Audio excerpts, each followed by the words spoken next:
16/5/2024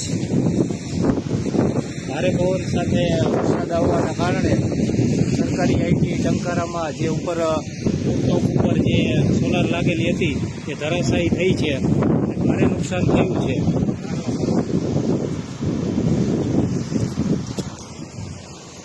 અને મોટા ઝાડવાઓ પણ પડી ગયા છે. બિલ્ડિંગને પણ નુકસાન થયેલ છે.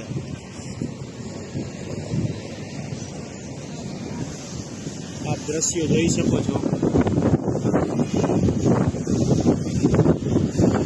સોલારના ફાઉન્ડેશન નીચે પડી ગયા છે બધા.